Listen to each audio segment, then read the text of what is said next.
O Lord, may your hand lead us from the unreal to the real, from darkness to light, from death to immortality. May all be happy. May all be peaceful. May all be enlightened and cultured. May all attain perfection. May peace be established in the three bodies of man. May peace be established in the three worlds. May peace be established everywhere. May truth be our religion. May service be our worship. May knowledge be our breath. May world be our family. May yoga and meditation be our way. May our eyes see happy and noble things. May our ears hear happy and truthful words. May our tongues be sweet and truthful.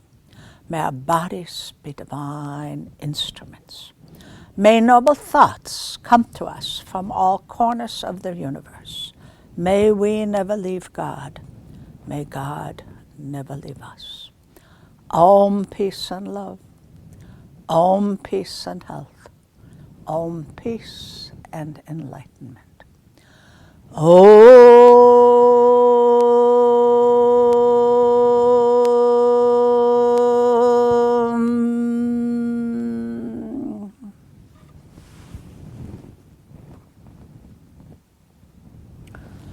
Good morning. Today I thought I'd talk to you about thought power. It's a little book that Annie Besant wrote at the beginning of the last century. Okay, so, and it's a beautiful little book. Nowadays we have confirmed what the yogis have said for all those centuries through neuroscience. But it seems like when you study neuroscience, it's a little bit too abstract. I want to give you your down to earth. What is thought? Okay. Understand that thought is very, very important. So, light travels at the rate of 160,000 miles per second. Thought virtually travels with no time. Thought is finer than ether. And so you can think about your mind as a wireless communication. We have said that many times before. A saint in peace and harmony and spiritual waves sends out into the world thoughts of harmony and peace. They travel with lightning speed in all directions and enter into the minds of persons and produce in them similar thoughts of harmony. Same thing goes for the discordant energies. Thoughts come into the mind and with other words, every thought we have influences people around us. According to Annie Besant, and this is a wonderful statement, and it is the truth, thought is as much solid as a piece of stone. We may cease to be, but our thoughts can never die. Every change in thought is accompanied by a vibration of its matter, mental matter. Thought as force needs a special kind of subtle matter in its working. The stronger the thought, the faster it will fructify. Thought focused on a given particular direction with intensities will become, it will happen, Okay? A person who has very pure thoughts and produces deep impressions on the minds of the listener. A pure thought is sharper than the edge of a razor. Always entertain pure thoughts. Those who harbor thoughts of hatred, jealousy, revenge, malice are very dangerous people. Why are they dangerous? They cause unrest and ill will among mankind. Their thoughts and feelings are like wireless messages broadcasted in the ethers and are received by those whose minds respond to those kind of vibrations. And so, thoughts are like magnets. If you have a slightly similar thought, all those thoughts are coming with you. Thoughts have tremendous power. They can heal a disease. It can transform mentally of people. A thought can do 1,000 things. The velocity of a thought is unimaginable.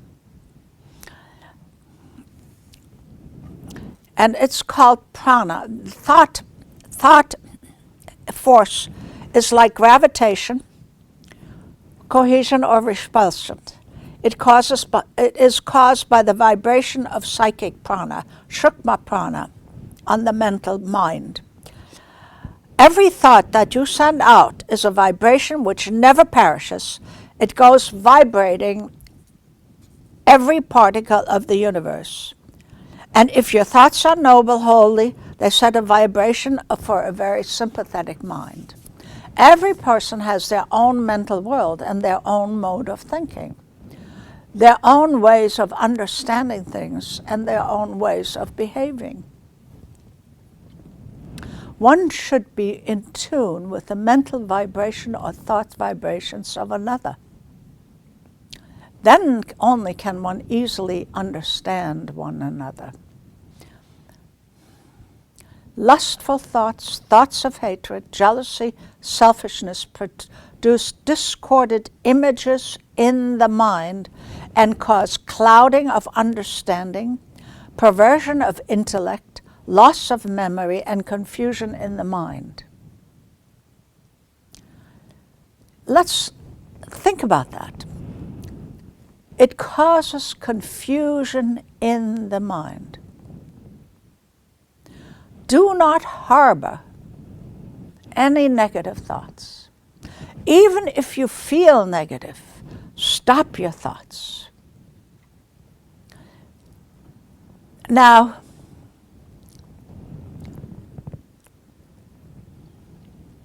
the cells act part of, with other words, we have, the cell is a mass protoplasm of the nucleus. It is endowed with intelligence. Every cell of ours is endowed with intelligence. Some cells act as soldiers, some secrete. They defend the body from attacks of foreign poisonous matter, etc. They digest, etc. And those cells automatically do that. And they're controlled by the sympathetic nervous system. And that nervous system is directly connected to our mind and brain. Every impulse of the mind, every thought, everything is conveyed to each and every cell. Nobody believed this until Candace Pert finally, in the 1980s, neuroscience proved it. If there is confusion, depression, and other negative emotions and thoughts in the mind, they are transmitted to the nervous system, to the cells in the body. The soldier cells become panic-stricken. They are weakened. They are not able to perform their function properly. They become inefficient. This is how diseases start.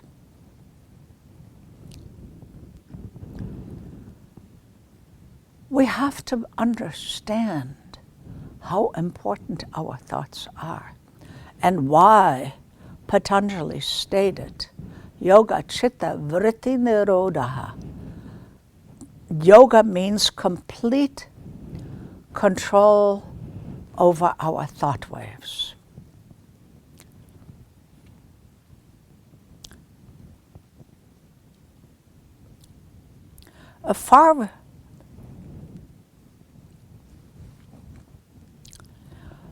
Thought is the architect of our destiny. If the mind dwells continually upon a train of thought, a groove is formed in which the thought force runs automatically. Okay. We now call them neurotransmitters. And such a habit of thought survives death, since it belongs to the ego. It is carried over the subsequent earth life as thought tendencies and capacities. You will see that every thought, it must be remembered, has its own mental image, has its own groove. Just as new physical body is formed in every birth, so also a new mind, a new buddhi is formed with every birth. But those thoughts are there.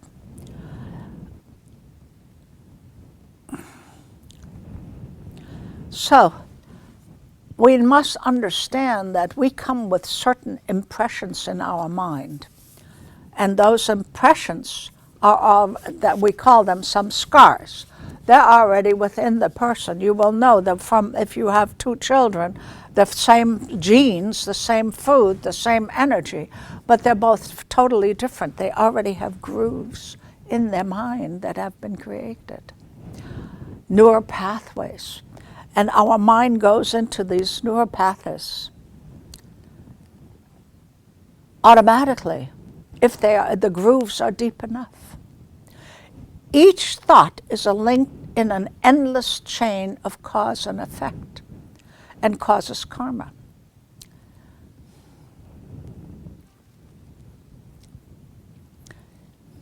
A desire stimulates a thought embodies itself as an act. Act constitutes the web of destiny.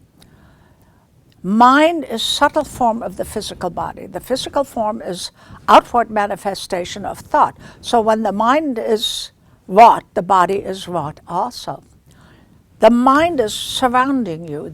You are not here. This is the instrument that is being used. Okay? The body follows the mind. If the mind thinks that you are about to fall, the body prepares itself. Okay?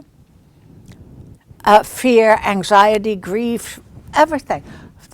The body responds to our thought. Now, negative thoughts poison our life. They are absolute poison. The thoughts of worry, thoughts of fear, are forceful forces within us. They poison the very source of our life, destroy our harmony, efficiency, vitality, and vigor. While opposing thoughts of cheerfulness, joy, courage, heal, soothe, instead of irritating, multiply. This is why when I speak to anyone, the first instructions we give is to write your gratitude list. In the very morning, the minute you wake up, so that you have those thoughts to go forward in the day. To wake up and think about the problems we have in every day will create the problems we have in every day. When we think about the joy or the things that we're grateful for, we still have the problems during the day, but they are not so dynamically affecting our physical form and our mental form.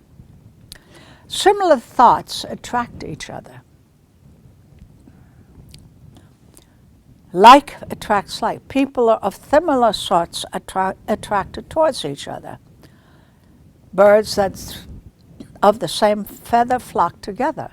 And we know that. And so we are known to others by the company we keep. And we know that instinctually. We know that intuitively, shall we say.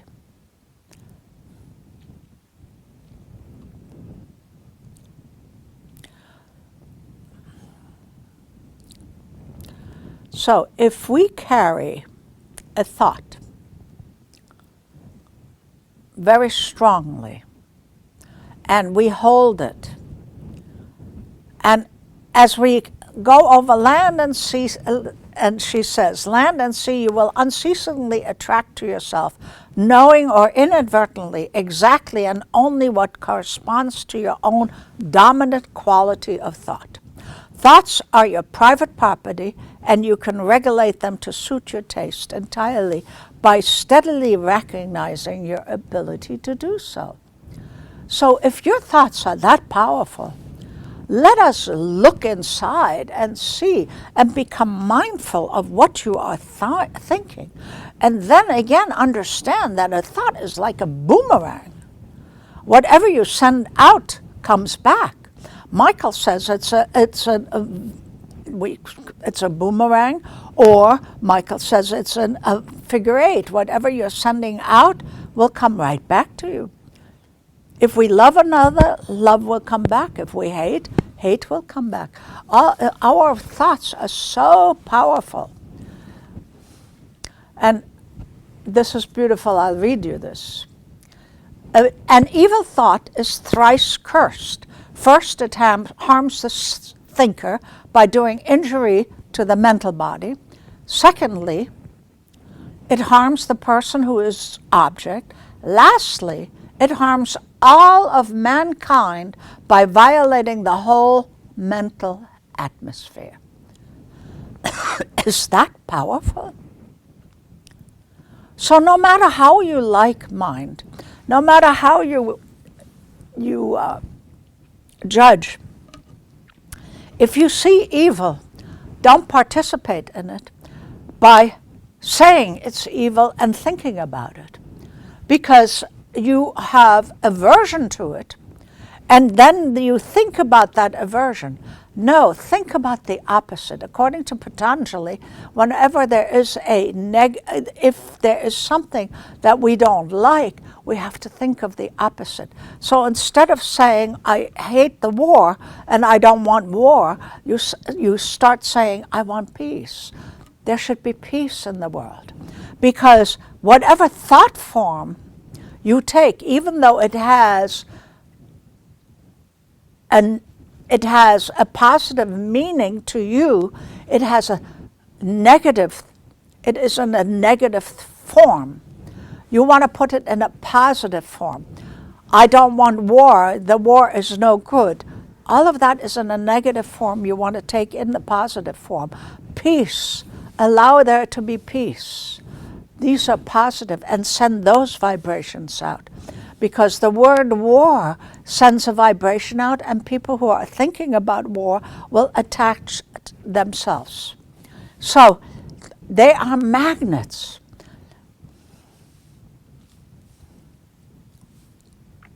Evil thoughts thrown into the mental atmosphere poisons receptive minds. To dwell on an evil thought gradually deprives it of its repulsiveness and impels the thinker to perform an action which it is embodied. When you wish to understand how people can do things, it is when that thought becomes part of crimes or whatever. When that thought becomes a groove and a newer pathway, and the mind goes into that groove, then it becomes normalized. And once it is normalized, it can it becomes that I can do these acts that are against society. Because in our mind, a groove of thought becomes a normal creation. So if you keep thinking negative thoughts and thinking of evil thoughts and thinking of all those things, then you will eventually do that and think of it as being normal, as being something that you needed to do. And so then you have no more reason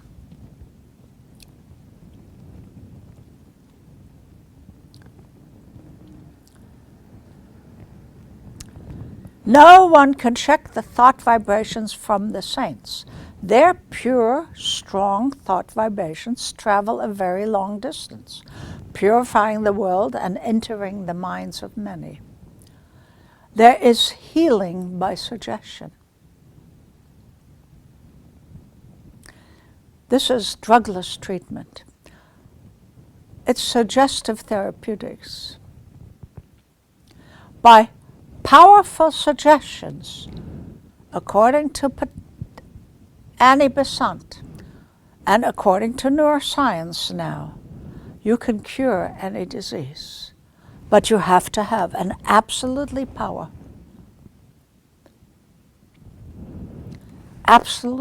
behind it. This is how healers work.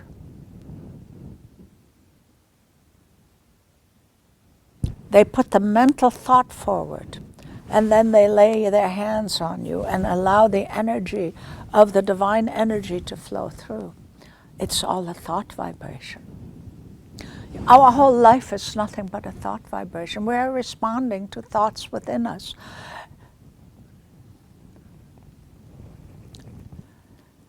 So every thought we have is transmitted to the physical body.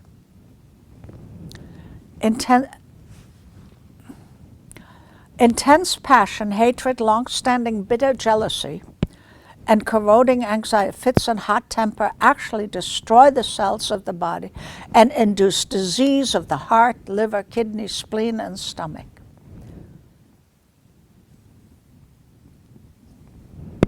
There have been many books written in this latter part of the 20th century, especially Louise Hay.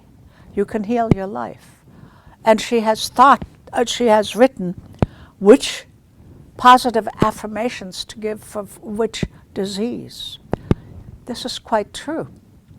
But to change a neural pathway is a very difficult thing. To change the groove of thought in our mind is a difficult thing. Every cell in the body suffers or grows. It receives a life impulse or a death impulse. That's all depending upon what your thoughts are. So everybody who is born has some scars that are already there. The mind is not a blank sheet of paper. It contains the impressions and thoughts and actions of previous births. And this is what we call the law of karma, the law of action and reaction. And this is what Christianity thinks. It says that you are born with original sin. Yes, you come with original karma that you have to work out in this lifetime. And these some scars or latent personalities that we have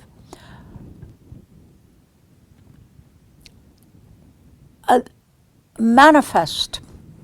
And if we have good some scars, then no matter where we are, we will be able to get out of that.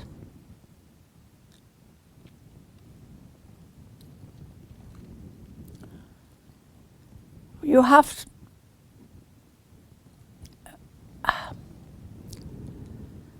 know that any work that we are doing now in this lifetime will affect the next lifetime. And maybe you're not so concerned about the next lifetime, but we should be. Most religions say, behave well so that you can go to heaven. Yogis say, behave well so that your next incarnation is leading you to heaven. And in order for us to reach our goal in life, any goal that we have in life, we have to have a fixed mind to get there. We have to have thought vibrations that go there. You can achieve anything you wish if our parents have given us that information. Whatever you would desire, you can achieve. You can achieve. You can make your mind believe that you can achieve anything. And you will achieve it. Many years ago, a book came out, Think and Grow Rich. And it works. But most people don't have enough control over the mind to be able to focus it to such a degree that it will manifest. And I would not take my mind and my entire focus on that. But when people have a real desire, like to get an education or to start a business, and whatever you wish to do, and you have a real desire to do it, the universe conspires to help you. If it is for the good of yourself and humanity. The universe does not conspire to help you if you are negative and have hatred and anger. Then your body will suffer. But if you are looking to change your life, one must look to how to change our thought first. To become mindful of what we are thinking is the key to change our mind. We must know what's in there. Now we have, how do we think? That is a good question you must ask yourself. How do you think? Do you have a mental talk? You have mental images? In talk, we think of words, phrases, sentences, and narratives. In auditory, we think more in an internal visual mode. Once we are aware of our conscious mind, then we become, because our thoughts are not only from our conscious mind, they are influenced by our unconscious mind. And if we become aware of our conscious mind and what it is doing, then you become aware of the undercurrents in that conscious mind. And those undercurrents are your unconscious mind. Because you need to have an agreement between conscious and unconscious to manifest. So in other words, the conscious mind says, I want this. The unconscious mind says, no, I don't deserve it. Then the two of them are not in agreement, so then you cannot manifest that. Because your mind is going, I don't deserve it, in an undercurrent. So one has to become aware of what the mind is doing in order to achieve a beautiful life. It is ours. According to Patanjali, he says, the world was created for us to enjoy. God did not send us here to suffer.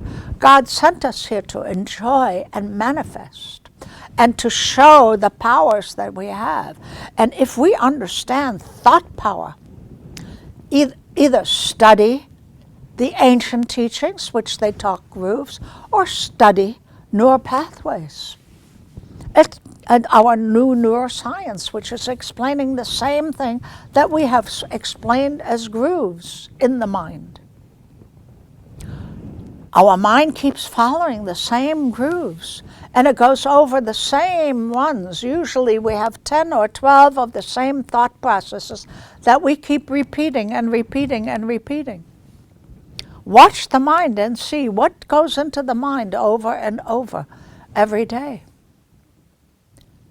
And once you understand that this is a thought pattern that you keep repeating, just say, okay, we don't need to go that way. Okay, I acknowledge that you are here. I don't need to go into that drama of that thought.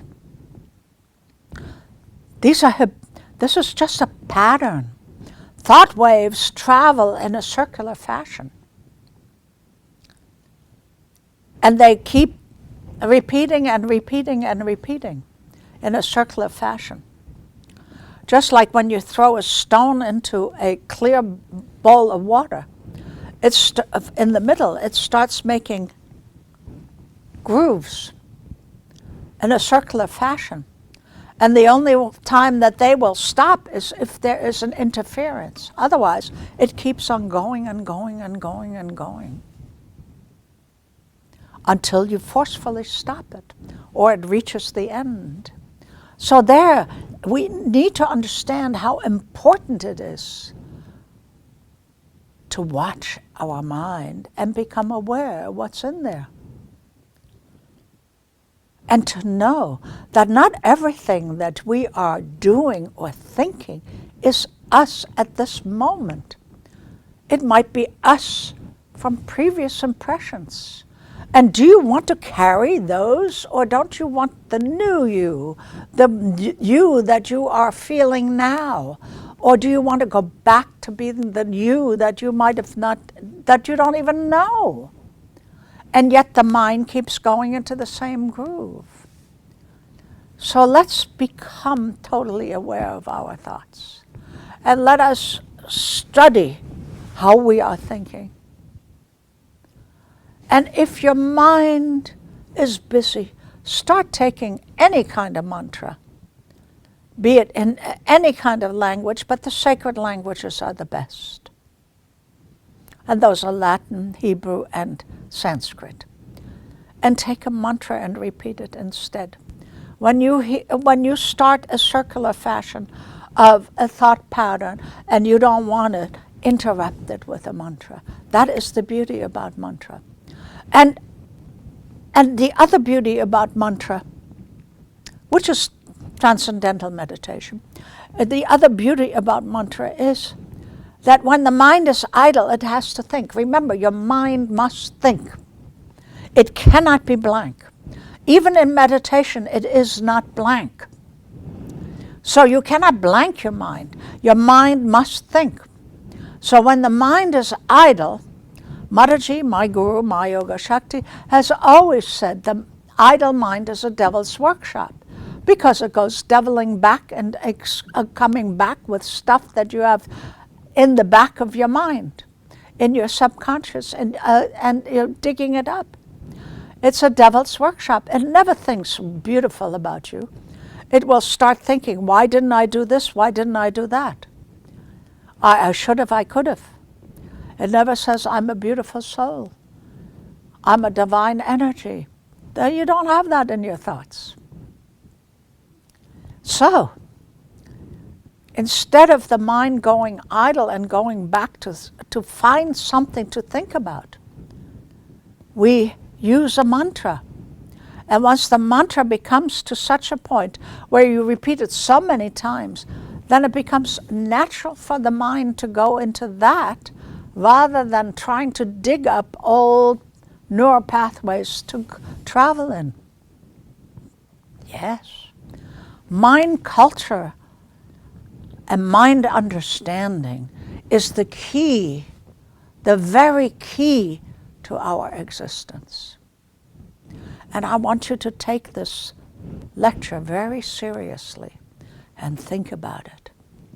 Yoga Chitta Vritti Nirodha, complete control over the mind waves, allows you to go back to the source, allows you to enjoy life, allows you to be happy, allows you to fill your mind with joy.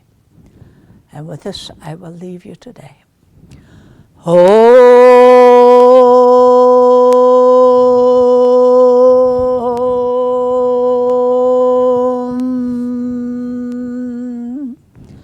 Om.